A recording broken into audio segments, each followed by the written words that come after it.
Good evening, ladies and gentlemen. Before we get into tonight's recording session, there's something I wanted to show you guys. Now, I showed you guys this website once before, the Dragon Age Keep website. Now, this is where I created everything that I did throughout Arkham Origins, not Arkham, Dragon Age Origins, Dragon Age 2, and Dragon Age Inquisition. But something actually new has popped up in Inquisition. It's this with the Trespasser DLC. That was not there before. It's now there now.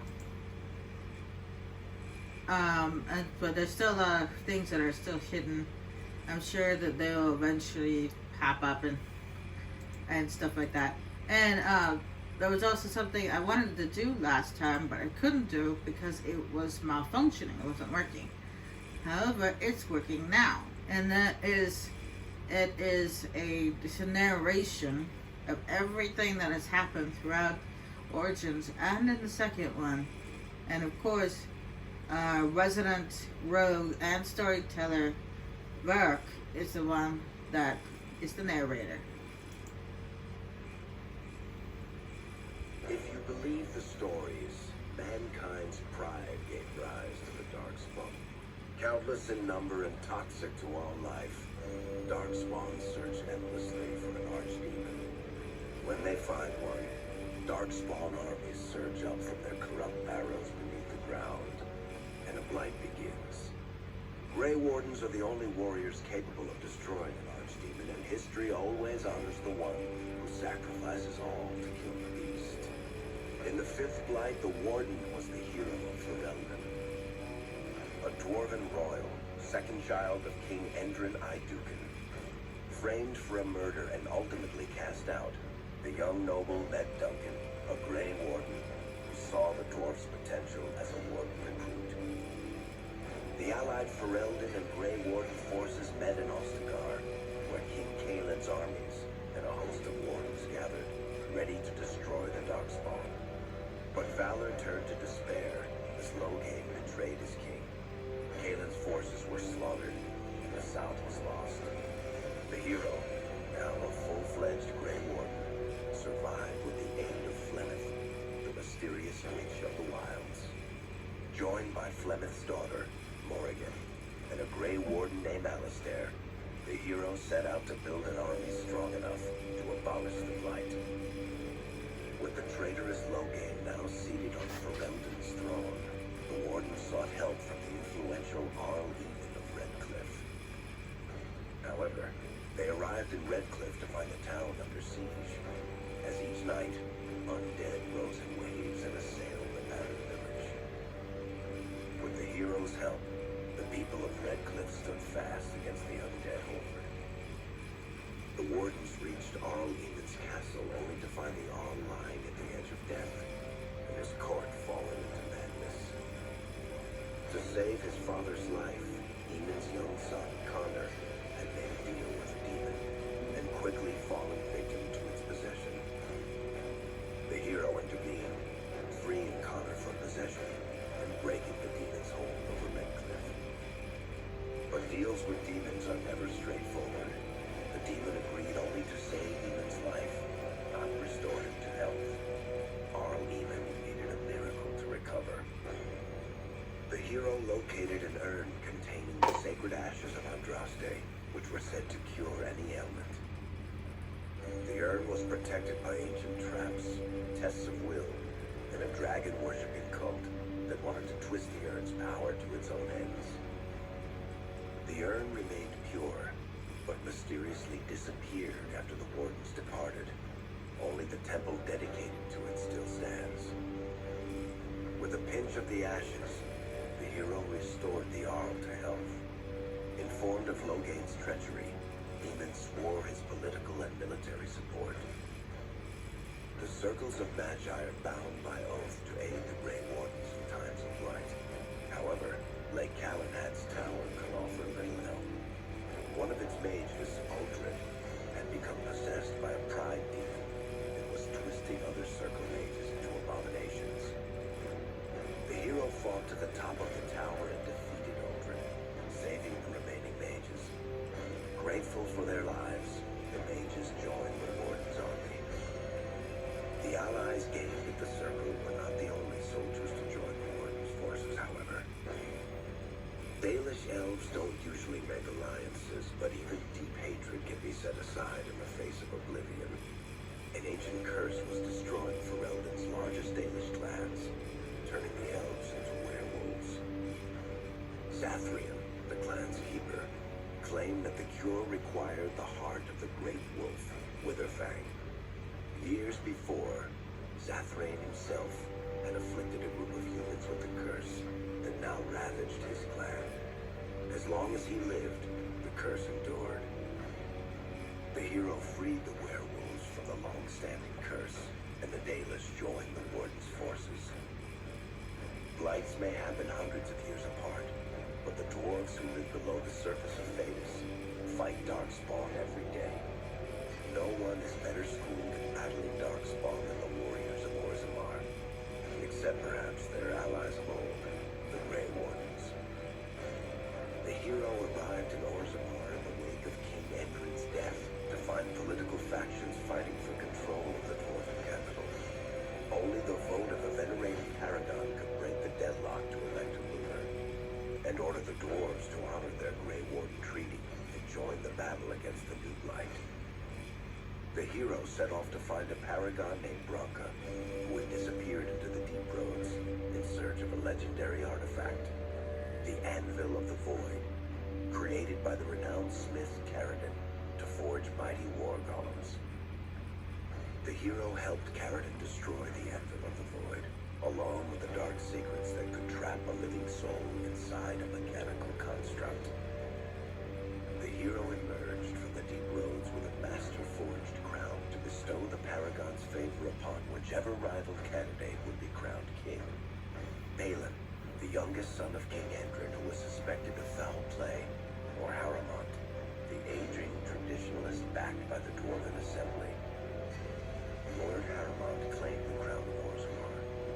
His traditionalist values keep dwarves first in all things, and safely as far underground as possible.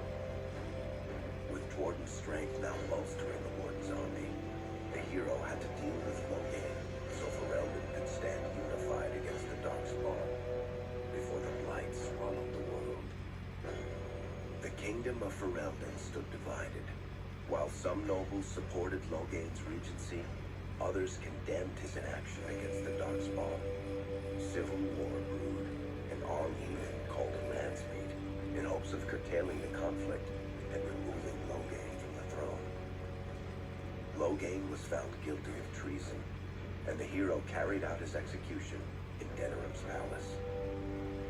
As the Warden's united army massed in Redcliffe, the Darkspawn overran Denerim, laying siege to Ferelden's capital city. The hero's army fought valiantly through Denerim and broke the Darkspawn siege. On Fort Dracon's highest tower, the hero's strongest allies fought alongside the Warden in a final heroic battle against the massive Archdemon. The Archdemon was killed without the sacrifice of a Grey Warden's life. With no Archdemon to lead them, the Darkspawn scattered. Most fled underground, still teeming in number and always seeking a new Archdemon to awaken. The shattered kingdom of Ferelden embarked on a long journey to recovery. In the Blight's aftermath, strong leadership was crucial. Alistair, King Caelin's half-brother, and Queen Enora, Caelin's widow and daughter of Loghain, joined in a political union. Together, they ushered Ferelden into a new era. Ferelden still stands, as obstinate and resolute as the Dog Lords ever are, but the events of the Fifth Blight loom over it as the nation rebuilds. For people across Thedas, legends of the hero of Ferelden remain the nation's brightest beacons of hope during its darkest times. It all began in Kirkwall, the fall of Knight Commander Meredith, the Cronari uprising, and of course, the Chantry's destruction and the onset of Mage Rebellion. One person always stood amidst the swirling chaos: Hawk, the champion of Kirkwall. The Hawk family fled Lord Leandra, mother of the champion, and siblings Bethany and Carver hope to find refuge at her family's estate in Kirkwall, far to the north. As a mage with a family legacy of magic on both sides, Hawk naturally became involved in the events that ultimately led to the Mage Rebellion. The Hawks escaped the Blight with the help of Aveline Valen, a warrior and family friend. It's said that the family was also aided by Flemeth, the notorious Witch of the Wilds. Hawk's sister Bethany never reached the Free Marches. She was killed by Darkspawn while defending her family. The family's first years in Kirkwall were difficult. Leandra's brother Gamlin had lost the family fortune. The Hawks lived in poverty, forced to indenture themselves in return for entrance to the city. To pay off the debt, Hawk was forced to work for a band of mercenaries. All the while, Hawk and Carver did their best to hide Hawk's magic from the Templars. Opportunity eventually struck in the form of a dwarf named Bartran Tethras, who was planning an expedition to the Deep Roads. It was a long shot, but with gold gained from the expedition, Hawk could free the family from its criminal creditors and further Templar scrutiny. Hawk met a rogue Grey Warden named Anders, who possessed detailed maps of the Deep Roads. These maps were crucial to the expedition's success. Once Hawk obtained them, everything else fell quickly into place. Out of concern for his safety, Hawk insisted that Carver stay in Kirkwall rather than accompany the expedition. Hawk did find ancient dwarven treasure, but the group also stumbled upon a statuette formed from a strange red lyrium. Upon returning to the surface, Hawk learned that Carver had joined the Templars, pursuing his own fate instead of living in his sibling's shadow. The gold Hawk recovered from the Deep Roads brought back Leandra's stately childhood home in Hightown. The Hawks had barely settled into their new home when Leandra was murdered, a deeply sinister and twisted killing. Hawk hunted down Quentin, the blood mage responsible, but could not prevent Leandra's death. Leandra's tragic death was part of a critical problem facing Kirkwall. Rising tension between the city's mages, who felt increasingly oppressed, and Templars, who grew increasingly suspicious of their activities. Adding to the strain, a large contingent of Kunari had also established themselves in Kirkwall, much to the growing discomfort of the city's rulers. After their dreadnought was shipwrecked many years before, a group of stranded Kunari were allowed to remain in a cordoned-off area in Lowtown. As time passed, the Kunari made no effort to return home, and offered no explanation about why they remained. Tensions rose to a breaking point. Revered Mother Patrice, convinced the Kunari were a threat to the Chantry's faith, incited violence between the Kunari and the Kirkwall populace. Hawk knew that Patrice would bring about unnecessary conflict. Though the champion tried to stop her, Patrice orchestrated the murder of Seamus Dumar, a Viscount's son and a recent convert to the Q. When her crime was discovered, the Kunari assassin killed her. After Seamus was murdered, the Arashok of the Kunari group lost patience with the humans of Kirkwall. They would now submit to the Q or die. The Kunari struck hard and fast. They took the palace in Hightown and beheaded the Viscount to immediately quash any resistance. Aided by Knight Commander Meredith and First Enchanter Orsino, Hawk reached the palace and stood toe-to-toe with the fearsome Kunari leader. Hawk's ally, Isabella, was a notorious raider and ultimately responsible for the crisis. She had stolen the Tome of Khoslan from the Kunari, who remained in Kirkwall to search for it. Isabella returned the book, and Hawk let the Kunari take her prisoner as penance. Finally appeased, the Kunari returned home peacefully. Hawk saved Kirkwall and earned the grudging respect of the city's Templars, mages, and nobility, along with the title that history remembers, the Champion of Kirkwall. Kirkwall's problems were still not over, however. After Viscount Dumar's death, Knight Commander Meredith took power and blocked all attempts to appoint a new Viscount. Under Meredith's command, the Templars tightened their grip on the mages, planning to suppress what Meredith saw as a growing rebellion. Anders, who spent years fighting for justice and freedom for his fellow mages, saw that the time for negotiation was past. He destroyed Kirkwall's chantry, killing hundreds, including Grand Cleric Elthina. This single act began a rebellion that spread from circle to circle, until all circles of Magi had risen up in defiance against chantry rule. There was no forgiveness for what Anders had done, and he asked for death at Hawk's hands. Hawk fulfilled the troubled mage's final request, and many others died along with Anders that day. Fighting spread swiftly through the city. Some mages rebelled openly, many of them succumbing to possession. Templars turned their swords on mages who rebelled, and on those who did not. As First Enchanter Orsino refused to bend to the Templars, Knight Commander Meredith demanded that every mage in Kirkwall be put to the sword. Hawk saved many mages from Templar blades, keeping them from succumbing to possession or the temptations of blood magic. In the end, however, Hawk was forced to strike down Orsino, who had betrayed his own values by resorting to blood magic himself.